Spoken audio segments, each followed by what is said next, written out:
publicly. We've met in meetings and stuff before. Okay, I'm going to change it up a little bit. If you can hear me, clap once. If you can hear me, clap twice. If you can hear me, stand up and clap 6 times, please. Stand up and clap 6 times. Oh, thank you. I can now tell my mother on her 90th birthday I got a standing ovation. Thank you very much. Let's see, all right, how do I open this puppy? Is that it? It is, and let's find LeadCoCo. That's you guys. And slideshow, play from beginning. Boom! Can you guys see that? Okay, yep. Awesome. I'm gonna totally change it up. First of all, it is an honor to be here. It's a leadership. It's a great leadership program. I've seen your bios and who you are. This is an impressive group. But more importantly, I've seen your agenda for the day. So I know the chances of me saying anything that you hear or remember is pretty slim. So I'm going to come at it from a slightly different angle and see if I can shake the box just a little bit and maybe get your attention. So rather than do a commercial about Episcopal-based school, this slide notwithstanding, I'm going to come at it a little bit different. Well, I might do a tiny little commercial at the end. But what I really want to do, I have a goal today, and my goal is to convince you that while we're in here in this nice education fortress, and it is a bit of a highly secured building, I've noticed, when we're in here, that out there is a revolution going on in education, specifically in higher education. So my goal is to convince you of that. Let's remember that at the end, or maybe even write it down, okay? So I don't know if it's possible or not. But I'm here to tell you that I believe that there is currently underway a revolution in higher education that is so disruptive that when this year's kindergartners graduate from high school, 12 and a half years, there will be no such thing as a 4-year college or even a 4-year degree. Now, have you all heard that already today? No. Not today. Not today. You've heard it before, though. Okay, so you've had a whole day devoted to education and workforce readiness, and no one but me has pulled the curtain back and told you it's changing so radically out there that the whole system is going to be turned upside down. I might be wrong, but I've got about 10 minutes. I got about 10 minutes to convince you that's the case, okay? So here's the deal. Actually, 71 million Google hits agree with me that there's a revolution in higher education, correct?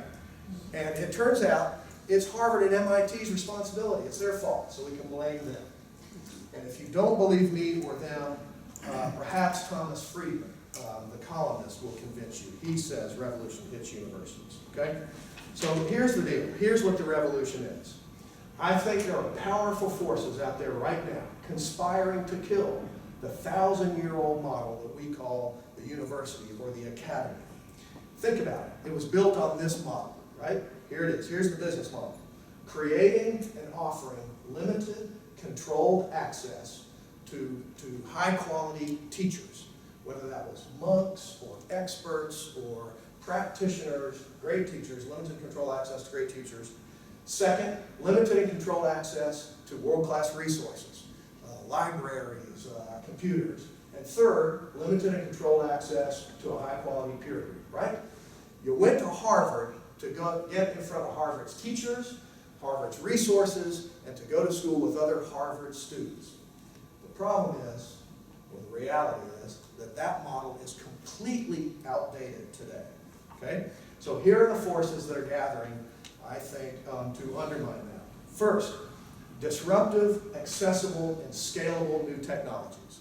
Does everyone in this room know what a MOOC is?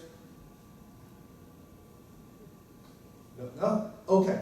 Massive, open, online courses. Oh, yes. These courses, online education, massive and open, coming out of all of the 2 of the top 3 online course MOOC offering companies are funded by private schools. 2 of the top 3 are nonprofits funded by places like Stanford, Harvard, MIT. This is a real deal and not a fad going away.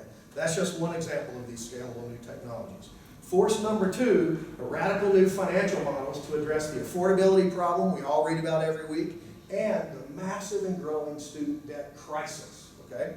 So that's force number 2. Force number 3 are breakthroughs in assessment, in our ability to actually do good assessment. What does somebody really know? What are they able to do, both in cognitive and in non-cognitive skill sets? But maybe a little bit more about that later. Any of you in civic groups, I can come talk to your civic group on any one of these and do a 20-minute just on the bullet point. And finally, there are democratic and free market forces at play here. Sally Blunt, who's the Dean of Kellogg's Graduate School of Management, calls MOOCs the most, get it right, one of the greatest equalizers of opportunity since the printing press. Okay? So there's a powerful force happening there. Now, we don't have time in the next 7 minutes to unpack all of this, right? But if you want me to unpack any more of this for you, I'd be happy to come back. But let me just give you some examples to make the case that this is actually happening out here, okay? First of all, Georgia Tech. Some of you may have heard. Last May, Georgia Tech announced a new program. Here's what they've done.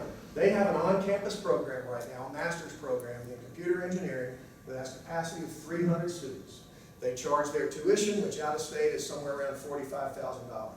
Last May, they announced they're taking that program entirely online. Now, listen to these numbers. They tell you not to throw data at people, but you guys are going to like these numbers. Capacity for the new program, 10,000 students. They're going to add fewer than 8 instructors, and they're going to charge, wait for it, $6,600 tuition. For the whole thing? A year. I think that's annual tuition. How much did you say? Versus 6,600 versus 45,000 out of state. Okay, so he's doing some math over there. I conservatively estimate a few expenses, netting somewhere around $50 million of revenue just for that one program. Okay? Now, that's revolutionary. Guess what they're going to do with that $50 million of extra revenue? Buy a football team? Guess what they're going to do after they buy a football team? The back row's listening. Guess what they're going to do with the revenues after they buy a football team? They're giving it back to, they're sharing it with the professors who are teaching in that program, who are taking on the 10,000 student caseload. Now that's revolutionary, okay? How about that? Okay. Now here's a new one. So here's another. Did you hear about Solani 3 years ago? Cutting tuition 10% across the board.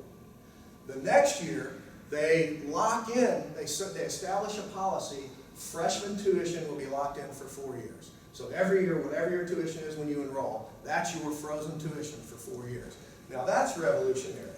Until Converse College does this, announced last month. 43% cut in their tuition across the board. Now that's revolutionary. But that's not all, okay? So it's not just these models. These are just some examples to get your attention and get you thinking that things really are changing in big ways, not just small incremental ways. That's not an incremental change. I want you to think about, Becky was talking about how the world is changing and how fast. That she and I today are preparing vast numbers of students, more than any other time in history, for jobs that don't yet exist. That's our charge. And it's predicted that middle schoolers today will change careers, not jobs, change careers an average of 4 to 7 times in their lifetime. Really? Right on. So, what will they need to navigate that world? What knowledge? What skill sets? What attributes? That's what you guys have been sort of talking at and nibbling around the edges at today. But I want to get at what I think is the very heart of this conversation. Okay? So, reading, writing, arithmetic clearly will not be sufficient, especially if the focus in those areas is minimum literacy skills. Now, those are important, but they're not sufficient to be a victor in this revolution. Okay? So students today, unlike us, won't be able to ride the current. I mean, let's face it. You got into a decent school and you rode the current through and you had to maybe pick a college and pick a major. It's not going to be that simple anymore. There's a whole set of skills and attributes that will be critical to success in this environment. And there will be winners and losers.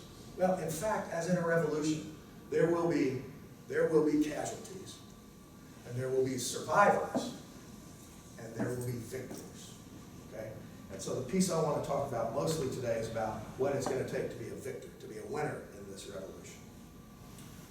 I personally think the difference in there is going to be what for lack of a better term, is what I call non-cognitive skills. Skills like this. These don't line up with academic departments or who majored in one of these? Right? So I think these will determine the difference more than SAT scores, more than your calculus grade, and more even than IQ. I'm absolutely convinced of this. So here, let's see, what are we talking about? What are non-cognitive skills? Well, that's pretty tricky, actually. We call them 21st century skills. We know that they are the skills that are critical to life and success. You guys have fumbled around with trying to talk about them today, I know. We know that our traditional grades and tests don't address them or evaluate them. So some people have written about it. There are a lot of books about this. I can give you a reading list. There are people who generate lists. Tony Wagner has this 7 survival skills for the 21st century.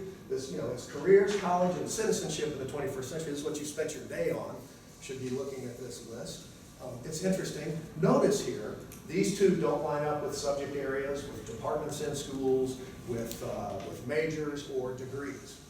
Notice also that he sort of cheats. Do you see 7 skills up there? It looks like about 14 or 15. That's okay. That's how you sell books, right? There's another one, the National Association of Independent Schools, Becky referenced. They have a list of the essential capacities for the 21st century. Not preferred, not optional, not good, not recommended, essential. I happen to agree. And rest assured, this is not a trend or a fad. There's plenty of research to support the importance of these non-cognitive skills. Non-cognitive skills correlate positively with high academic performance. It's not either or. They promote, the development of these skills promotes high academic performance. It's been demonstrated in NAEP, PISA, GPA. In another study, conscientiousness, okay, the attribute of conscientiousness was studied, as were teacher ratings of students in these non-cognitive domains. Both of those correlate to GPA as well or better than the SSAT. Okay, that may not be surprising to you all, but how about this? There's a better negative correlation with those skills and behaviors we don't want to see. Things like class absences, discipline problems, and infirmary visits are clearly better correlated or mitigated better by the development of non-cognitive skills than better performance in school. Does that make sense? No, enough data. And these aren't born-in skills. These can be developed. They can be developed, they can be taught, they can be trained. Interventions can work. And as a result, we can change the life trajectory of a person by addressing these skills. It's clear that teaching these skills doesn't take away from academic progress or core outcomes. In fact, it enhances them. These are at the center of what schools are trying to do. We've lost sight of them and quit allocating time for them and quit allocating money for them and quit developing programs for them, but they're central and essential. You know it. Examine your own life. Examine what success in your business is. These skills and qualities also correlate very highly to important outcomes. These are the things that matter. Do you think that one's math grade correlates to these? It turns out they actually don't. Are you with me? Yes. All right, I could use an amen right now. They also, interestingly, these skills, again, unlike GPA and SAT scores, persist across class, gender, race, and IQ. Consistent. And the workplace values them too, right? You know this. This study that many of us know identified the top desired skills and qualities in the workforce. 5 of the top 6 are non-cognitive. 6 of the 14 total are non-cognitive. All right. What does this mean to you? Why am I telling you all this? I have no idea, but I love this talk, so I invited you. There's a room full of people I'm giving it, right? No, of course. This has everything to do with you. First of all, for you personally, and me, let me tell you something. Here's what this means. With college changing, with everything available online, with independent, self-paced, self-guided learning available right here at your fingertips, you can go to school at Harvard, Stanford, or MIT right here. It means we had better pay attention to our continued learning and pay more attention to that than we pay to our resume, because we will compete in the marketplace and in the workplace and in the job market against people and with people who have built lifelong learning portfolios. So individually, if you're not a lifelong learner, now's the time to become one. Because the people you do business with, the people you compete against in the business place, in any job you compete for, there will be people who have done that. So that's my personal advice to you. But for today's topic and session, you as community leaders, the message I want to send to you is this. It is vital to our democracy. It's a wonderful thing in our democracy that we have a variety of kinds of schools. This is a good thing, okay? And that we have some degree of choice for ourselves and for our children and for our grandchildren. One size does not fit all. If I asked you right now to stand up and swap shoes with some random person in the room, there would be 3 obstacles. One would be the ew factor. It's just gross, okay? One would be the value factor. Some of you spent more on your shoes than others. Yep, for sure. But I don't think anyone's wearing a $5,000 pair of shoes. But what would the real major obstacle be to all of you swapping shoes? They're not going to fit. If shoes aren't one size fits all, what makes us think our brains are and schools should be? How does that make sense? So, it's critical to a democracy that we have an education system that will attempt to ensure minimum levels of literacy. We've got to have that, bring the bottom up. Minimum levels of language literacy, numeric literacy, and civic literacy. That's important. But there's also a role for specialized schools. And you've seen some of this today, right? Now these can be schools that focus on a narrow or specialized range of skills, such as trade schools or special needs schools. We used to call them vocational schools, right? These could also be schools that use a specialized teaching methodology. Montessori schools, or Reggio Emilia, I can't say that, Reggio Emilia schools. They could be schools that maintain and espouse and teach a particular ideology or theology. Catholic schools are like this, Jewish schools to maintain the Jewish culture.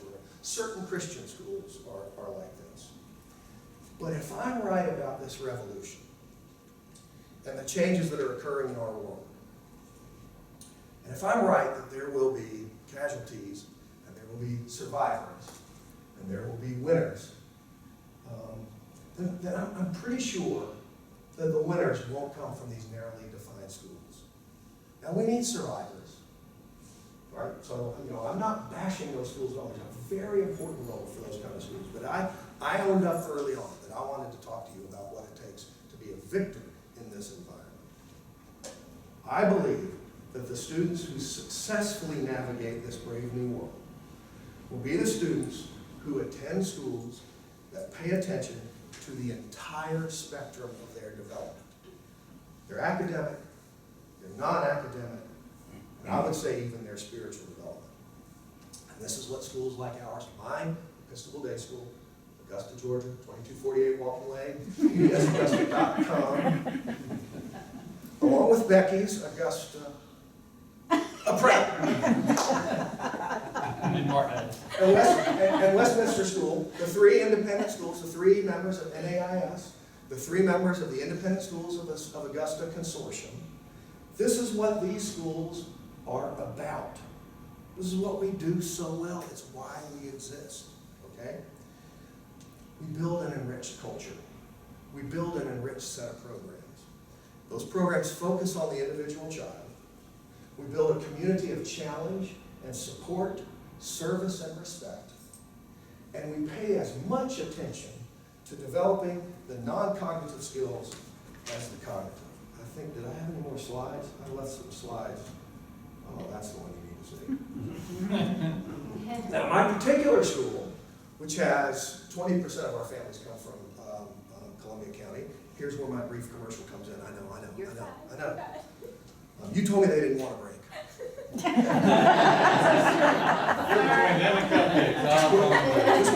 Just quick commercial. My particular brand of this at Episcopal Day School, we take a unique approach because we blend a focus on the critical foundational years. We do pre-K through 8 on purpose, okay? Where middle schoolers especially get the focus they need because actually in brain development, it's in middle school where all these things actually happen in heart. That's another talk I'll come back and do. We blend that with religious education that honors the faith traditions of all of our diverse students while still giving them a foundation in theology, in Judeo-Christian texts and history, and within a culture and community that prays and worships together. For us, that gives everything else we do context, purpose, and meaning. End of commercial. Okay. I came here with a purpose. I had 3 goals. First was to convince you that the world is changing and a revolution in higher education is underway as a result. Have I convinced anyone? Yes. See some hands? About half the room. Everybody's awake, that's a good sign. My second goal is to convince you that a diversity of kinds of schools from which to choose is a good and important thing for a democracy. Are you convinced? Amen, brother. About half the room. And an amen? All right. And the third thing was to convince you that the schools that prepare students for top levels of success, meaning, satisfaction, and impact on the world, will be the schools that pay attention to developing non-cognitive skills. Have I convinced anybody in the room? My work is done. Thank you very much for your time and attention.